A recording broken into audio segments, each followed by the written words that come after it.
Welcome everybody to this tutorial on how to create a double exposure effect in Photoshop.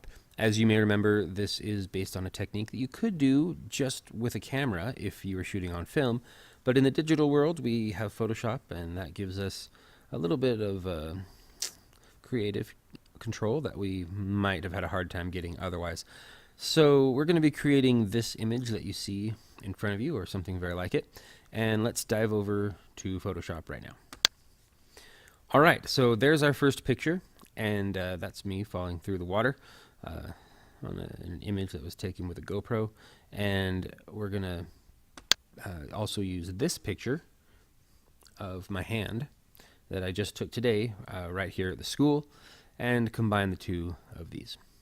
So we have to start by, first of all, importing our images. As you can see, I've already done that, but if you don't remember how, just go to the File menu, choose Open, and you can click multiple images by holding the Control key and clicking on the ones that you need, then choose Open.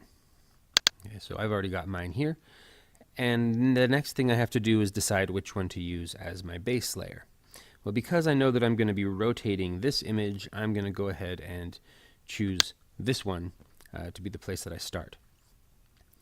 Over here on the right hand in my Layers panel, you can see I've got one layer only, and it says background on it. I'm going to click on the lock to unlock that, and it will say layer 0. Now I can manipulate this image, and then I'm going to come over here to this image and drop it on top. So I'm going to select the whole image by pressing Control A, then I'm going to press Control C to copy it, and then I'm going to come back over here and press Control V to paste it. Whoa! Yeah, as you can see, this hand image is significantly larger than our other layer, so we're going to have to scale that down. So let's do that. I'm going to start by pressing Control T, and that'll give me my transform controls. And then if I hold Shift and Alt and click on this corner, then it will scale in quickly from the center. I can then bring it up here, and you see it's still pretty big, so Shift Alt, click, and you see it scales in towards the center there. Now I can also hold Shift and rotate this over, and it will snap exactly to being straight up and down. And I now need to make a judgment about how big I want that hand to be. Well, I know that I want myself to fit sort of on this outside area of the hand, so let me drop my opacity over here down to something where I can see through the hand clearly. And then if I zoom out by pressing Control minus, and then I use my Shift Alt click thing again, I can then just make sort of a judgment on about how big I need that to be. Let's see, I kind of want this to be maybe a little more like that, or something that works for me. I'll hit Enter to finalize that. And now, obviously, the problem is that my hand is cut off, so I need to make my canvas area larger. There's a couple ways to do this. The way I'm going to do it is using the Crop tool. So if I click on this Crop tool, you can see that it gives me the borders of my image. And instead of cropping it down, I'm actually just going to go up. And then I'm going to come down here, and I'm going to come to right above my watch, right there, and hit Enter. And to make sure I got that correct, I'm going to do this. Use my Crop tool again. And, yep, got it right. Okay, so there's that image. And now the problem you can see is that the background doesn't go up high enough for this to work. So what I'm going to do is use the clone stamp to extend my background. So I'm going to click on my background layer here. And for those of you who don't know, the clone stamp is a tool that you can use to select one area of your picture and paste it somewhere else. So I'm going to hold down the Alt key, and you see it gives me that little target, and I'm going to use it to click this part. And then when I bring my brush down here, if I harden up my brush, you can see that it's taking this image from up here and it's going to allow me to paint it. But I'm going to soften that real soft so that it blends nicely. And if I come down there, I'm just going to sort of do this. And it'll let me blend that. Then I'm going to choose another spot around here, come down to there, and finish painting that in. I'm going to do the same thing over here. Select it and paint this over here. Now you might notice that I'm creating sort of these ripples in the background, and if this were going to be a final image, I would fix that. Woo! But because this is going to be just blended with my other image, it's not really going to be a problem for me, and you'll see that in a second, or in a few minutes. So let me just finish real quickly blending this, and I probably don't even need to go to the edges here because it's going to be cut off by the boundaries of my wrist, as you saw. But as you can see, this sort of doesn't look super believable down here, but in this case that's okay. We would do something about it if it were going to be a big deal to us. I think I do probably want to blend that a little better though. Alright. And yeah, that's kind of good enough right there. Alright, so now we've got a canvas up there, and I've got to do the same thing on the top. And if I look at my image, I see that really only the very tips of the fingers stick up there, so I don't need to do this very much. I'm going to just grab my clone stamp and grab some of these bubbles right here and just extend them upwards. Again, not being too concerned about the fact that they are repeating themselves, but I will, in this case, because there's some detail there, I will back up a little. I will actually blend that a little bit. So let me just take this up to the top, and then I'll blend that a little by using my spot healing brush right here, and I'll make that a little bigger and just kind of highlight that, and it will sort of blend it a little bit. There we go. Now we're starting to change the shape up just a little. Yeah, so that it doesn't look exactly repeated. Probably do the same down here. Yeah. All right, that's good enough. Again, let me check it against my image of the hand. And yeah, that's definitely going to be enough to fill up the fingers. So I'm good. All right, the next step is when I turn this back on to make a good solid selection of this hand. This is everybody's favorite thing, of course, making selections. In this case, I photographed my hand against, in the stairway actually, against the wall, so that I would have a good solid color background, a nice easy background to separate. And so I'm just going to use my quick selection tool, and as you can see, it snaps real nicely to the borders of my hand very easily. Over here there might be a little trouble. Yeah, but oops, not too much. Looks like I've got to train it a little bit right here, but it shouldn't be too hard. Nope. There we go. So a real good simple selection there, and I've got a little down here. For those of you who don't remember, the quick select tool allows you to make a continuous selection by clicking on the parts you want, and it will try to detect the boundaries of the object that you're selecting in your image. It's a really useful tool, and in this case you hopefully saw real easily how it works. As long as it has a plus in the center here, anything I click will be added to my selection, And if I hold down the Alt key, it has a minus, and anything I then click will be removed from my selection. Awesome. So I'm going to now feather this selection just a little bit by right-clicking and choosing feather, and I'm going to go with like a maybe 2.5 pixel feather. Click OK, and then make a layer mask in order to remove the background. If you don't remember from class, a mask is sort of a map of your picture that shows transparent places in black and opaque places in white.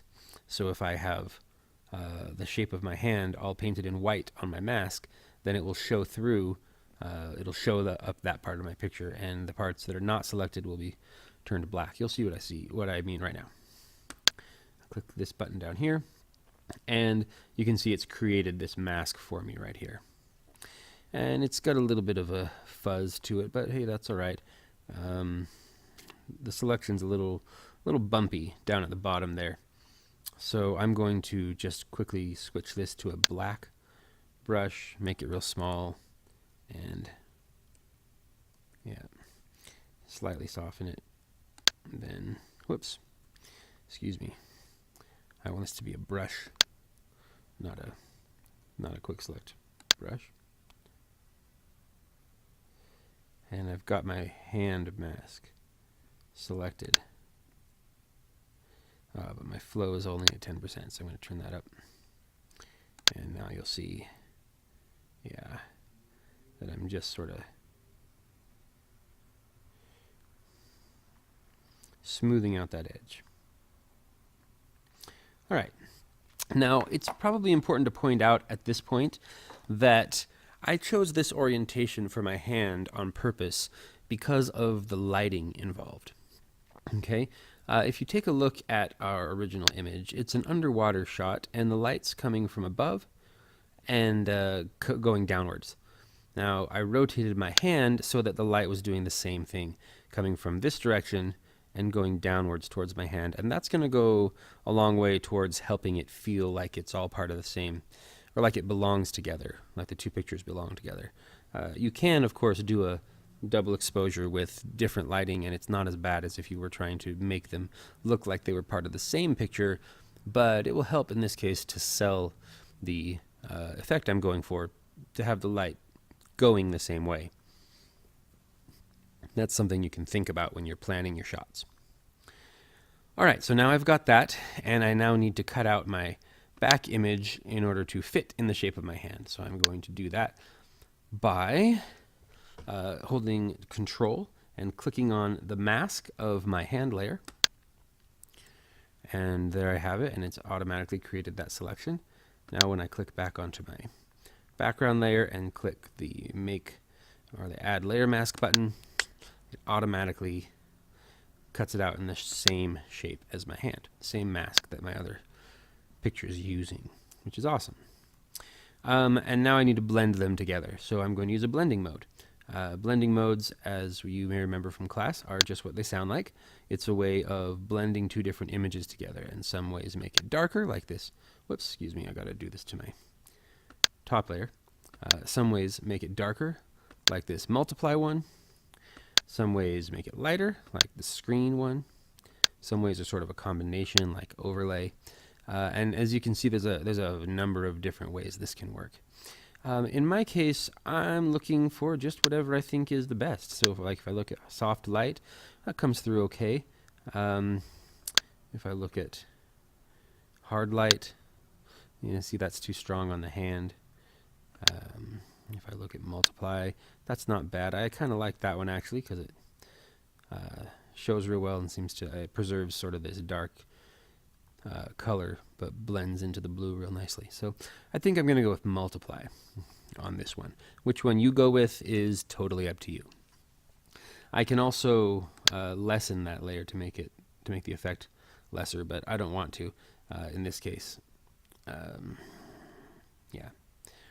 All right. Now the next thing I'm going to do is turn my whole image black and white, just as a reminder of what we're trying to create here.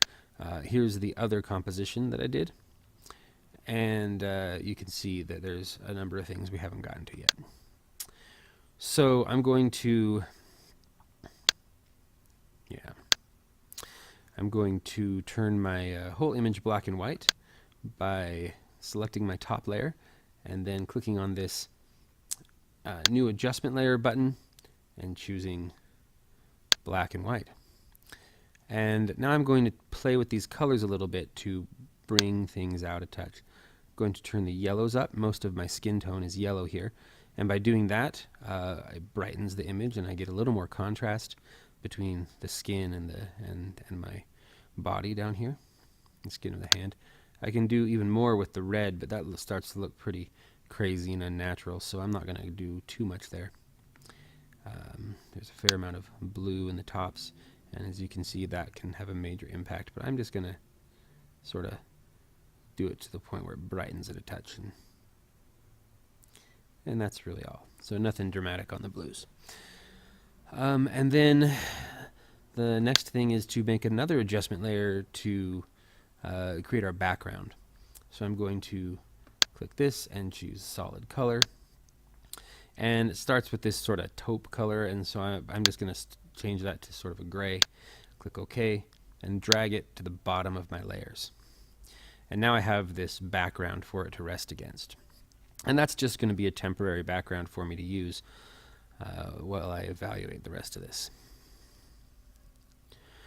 Okay, I'm still working a little bit on my how this looks, so I'm going to add a brightness and contrast adjustment layer right here, and turn the brightness up a bit, turn the contrast also up, and it's only affecting my background, and that's because I made a mistake that's really common. The mistake is I put this layer below the ones I wanted it to affect. So if I drag it up to the top, now it's going to start affecting the others. And in that case, I don't want the brightness so much. And I'm going to increase contrast like that. And now I can really see that against my hand. Awesome. So far, so good. Now we could just leave it here, and we've got a perfectly fine double exposure. But I'm going to go a little bit further and make the background a little bit nicer. So the way I'm going to do that is by duplicating my water layer. And I'm starting to get a lot of layers here, so I'm going to label some things. These two are labeled for me, but if I double click here, then I can choose that and type water. If I double click here, then I can just type hand. And then it'll be just a little more organized, which is always helpful. So I'm going to duplicate my water layer by selecting it and pressing Ctrl J, and I'm going to take this copy down to just above my background layer, and then I'm going to delete this layer mask by right clicking and choosing delete layer mask. And now you see I've got that image that I had before. I'm going to press Ctrl T and scale it up a bit, again using Shift and Alt to keep the scale the same and to keep the proportions the same and to scale it from the center, which is what I want in this case. And then I'm just going to move it over a little so that bit of the sword's not sticking out. Right there. Okay. I'm going to hit enter. And now I'm going to blur out this background in order to get rid of that detail. Okay, so this is what I'm going for. The particular blur effect that I'm going to use is called a directional blur. So I'm going to click filter, blur, I'm sorry, it's called a motion blur in Photoshop. And I'm blurring it right now by 931 pixels, which is nice and interesting. But I can do it for less than that if I want to preserve a little more detail, which in this case I think I do. So I'm going to click OK. I can also change the angle of it if I want it to blur in a different direction. But in this case, because I kind of want that feeling of syncing, I'm going to go straight up at 90 degrees and sort of maintain that. I could go a little to the side if I wanted to as well. It's a little more dynamic. So yeah, why not? We'll vary from our original plan and go like that. 225 pixels. Click OK. And now I've got this blurred background. And then just to add even more detail and to just blend this whole thing a little better, I'm going to duplicate this again, duplicate my blurred layer by selecting it, pressing Ctrl J, and I'm going to drag it up above my whole composition, and you can see what the whole thing looks like there. And then I'm just going to blend it. I'm going to blend it maybe using overlay. Nah, that's too intense. Multiply is too dark. Just going to find the right blending mode. Soft light. Yeah, soft light's not too bad. And I'm just going to lighten that up a little by making it kind of less opaque. So I'm going to just add a little bit of that. And okay, now I've got that, and that's pretty much all I did on that first one. So this is our final result. We've got our background, and you see we don't need this color background anymore, so I can just delete that by dragging it down there.